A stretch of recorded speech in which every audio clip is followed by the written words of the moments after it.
All right, hello everybody. This is Will, aka WillBun84. This is going to be my complete any percent guide to the Pseudoregalia speedrun. This will just be going over any percent movement, tech, everything you know to get started, mostly aimed at beginners and intermediates.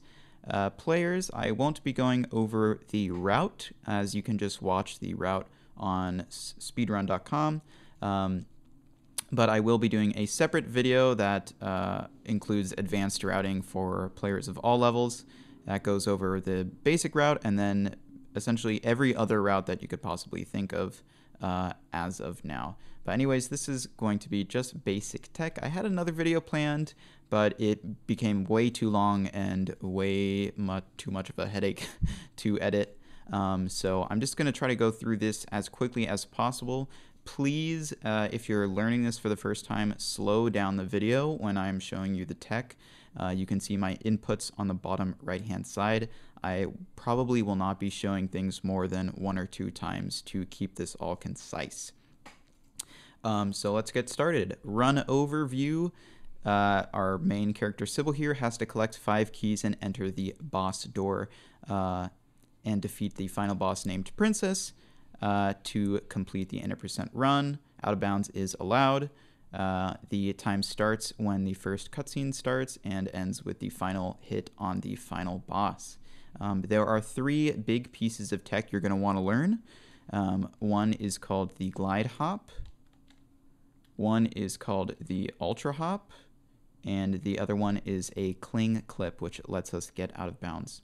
So let's talk about glide hopping first, since that is our main way of getting around the map. It's the fastest way of getting around the map. This can be done by using a slide cancel. So let's talk about slides. Here is a slide. If you press jump at about halfway through your slide animation, you will cancel the slide into a skid animation. So you can see her skidding there. I'm pressing back and jump about halfway through that animation to get into that skid animation. So once you've canceled your slide, that's called a slide. This is a slide cancel. If instead of just pressing jump, you press slide and jump at the same time during that slide cancel window, you will get a glide.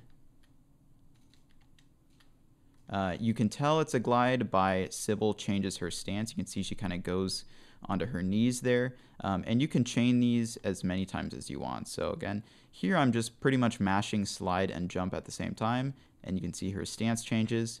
She continues to glide. Now, if we do the glide and then jump out of the glide, pretty quickly after that second slide cancel, you'll get a glide hop, which maintains the speed of the slide and allows us to move very fast.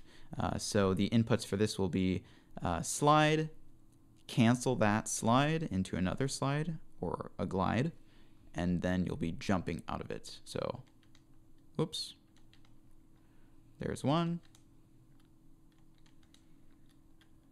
And then you can just bunny hop around after these to try to maintain your speed.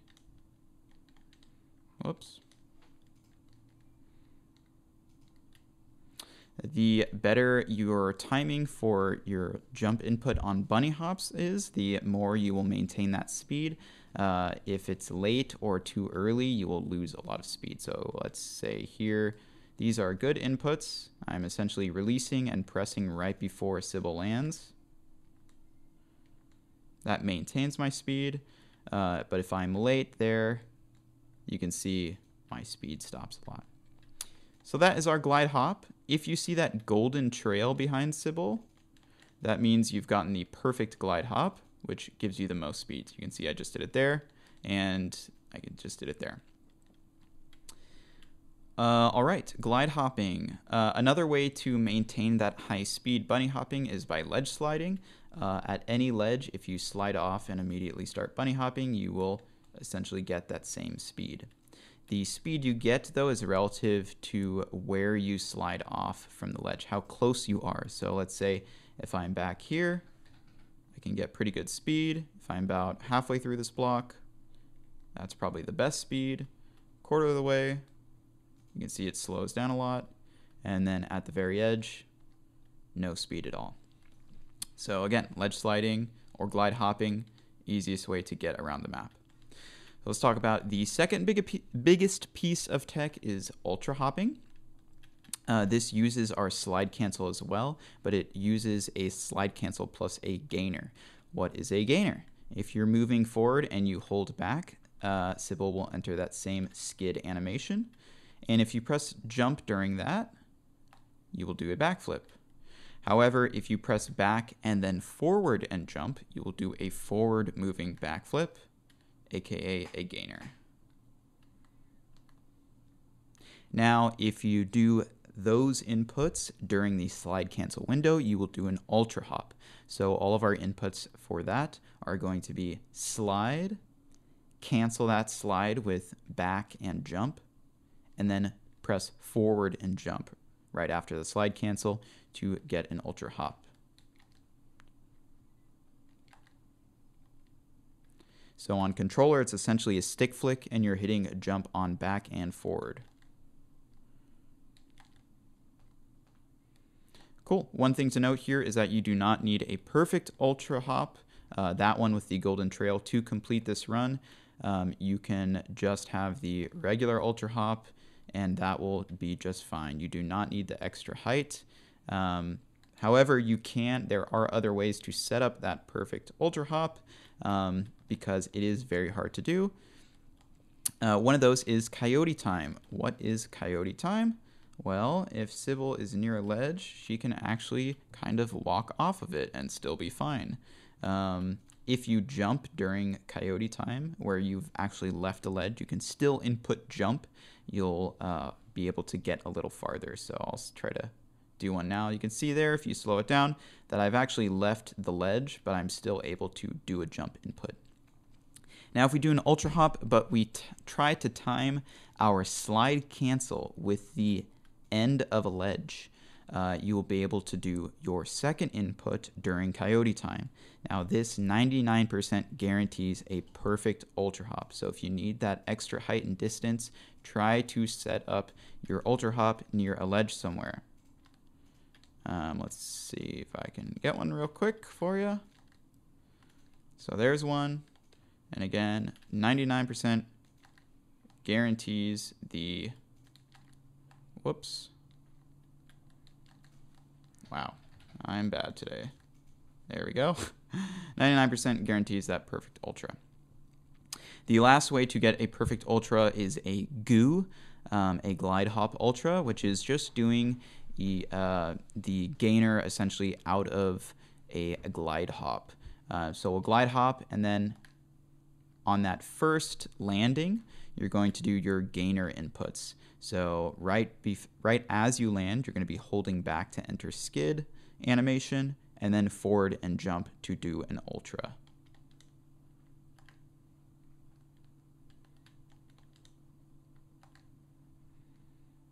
And you can do that out of any bunny hop. It doesn't have to be out of a glide hop, right? You can do it there, but doing it right out of a glide hop will pretty much always get you a perfect ultra hop. Cool. So that is pretty much all of the movement tech. I'll now move on to cling clips and we'll jump over to a different area of the map. So cling clips, well, let's just talk about cling first. Cling is essentially a wall run. If you can wall run multiple times too, you can actually do it exactly 6 times. 1, 2, 3, 4, 5, 6 before you fall. So just keep that in mind, and also keep in mind that a lot of geometry here does not work with cling, so you just want to be careful about where you're actually clinging. Sometimes you just will not cling.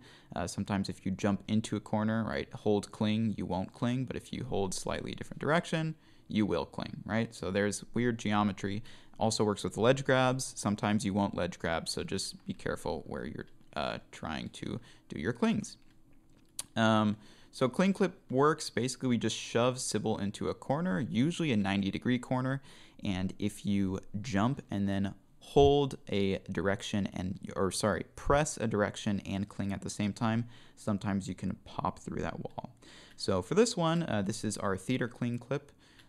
We will jump and then cling left, and we should pop through. Right, so see there, I popped right through the wall. And actually what I just did with this specific clip, you can cling clip back inside by holding cling and then clinging right. So my inputs were jump, cling left, and then I continued holding cling and turned right really quickly to clip actually back inside. So while we're here, let's just show you the other one. This is going to be the same one, jump and cling left.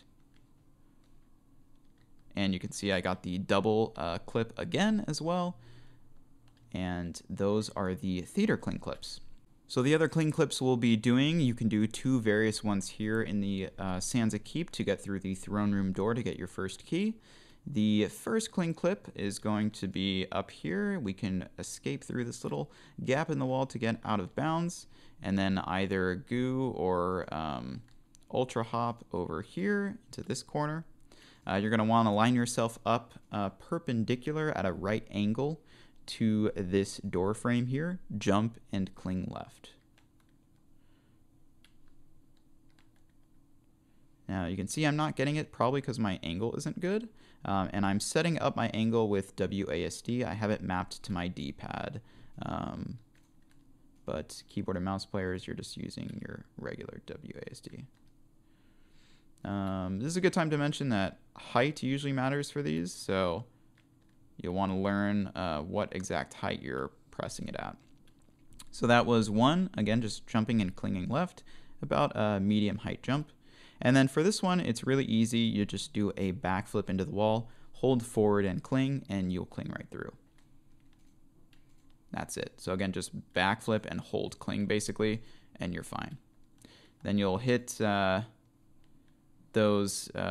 switch and that switch over there to open the door.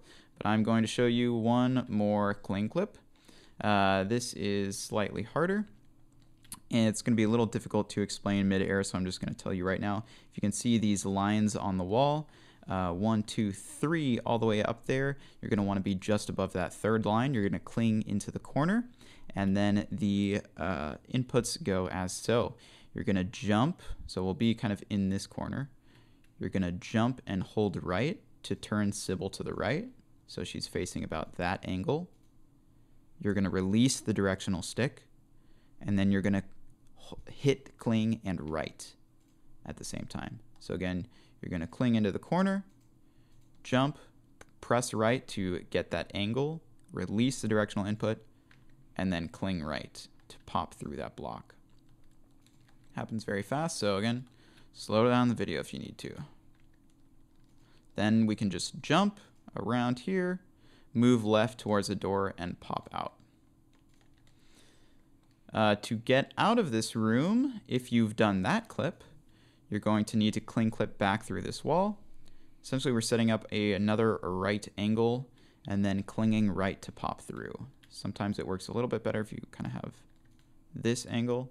And it's going to be a short hop, cling right.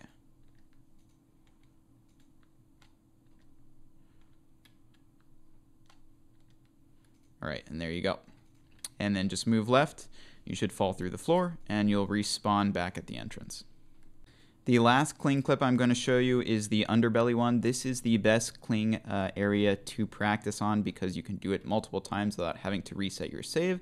Essentially, we're going to jump and cling left into right where this gap is. So you can see I cling in there, and then I just press slide to pop out.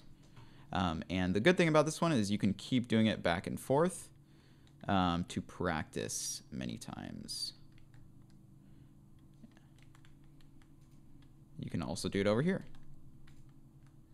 Cool. All right, now we're going to talk about the final boss. But before we do that, let's just talk about the Dreambreaker real quick.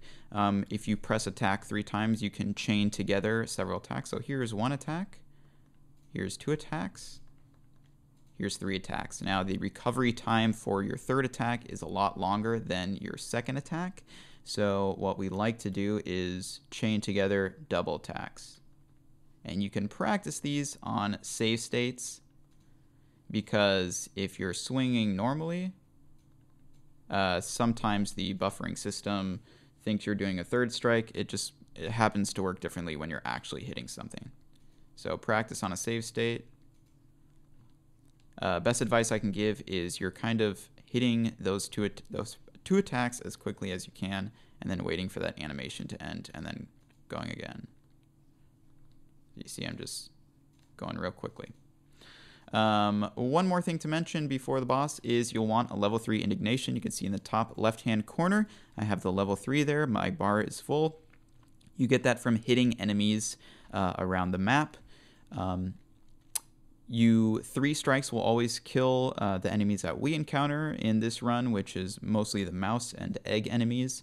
However, you can actually hit them a 4th time as they die to get a little extra indignation. So I do recommend, if you have the time, to do, again, double strikes instead of a triple strike to kill them. Now, before we enter the boss room, I'm just going to go over all of her attacks real quickly. She has 2 phases.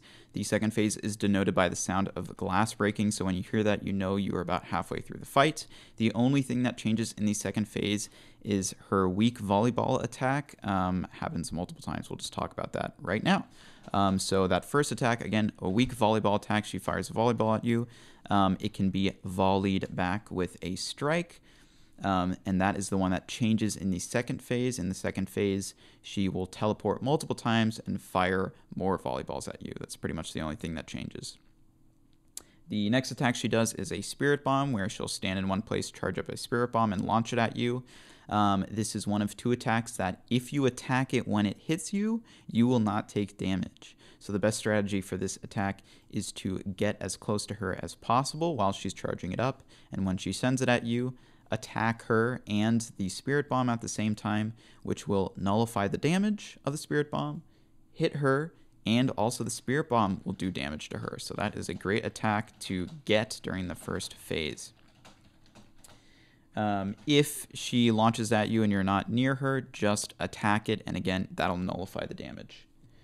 She has a Purple Orb attack, where she stands in one place and launches purple orbs. These can also be volleyed back with a strike. She has a spin attack, where she spins and launches at you, spins around the map, essentially. These you're going to jump over and attack. If you jump over and swing, you will be able to hit her as she passes you. Then she has a teleporting melee attack, where she teleports behind you and swings twice.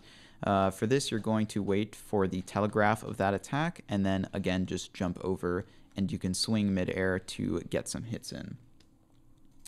And finally, her summoning attack, she will stand in one place, clap her hands. If she claps her hands, green orbs will be summoned and fly around the room.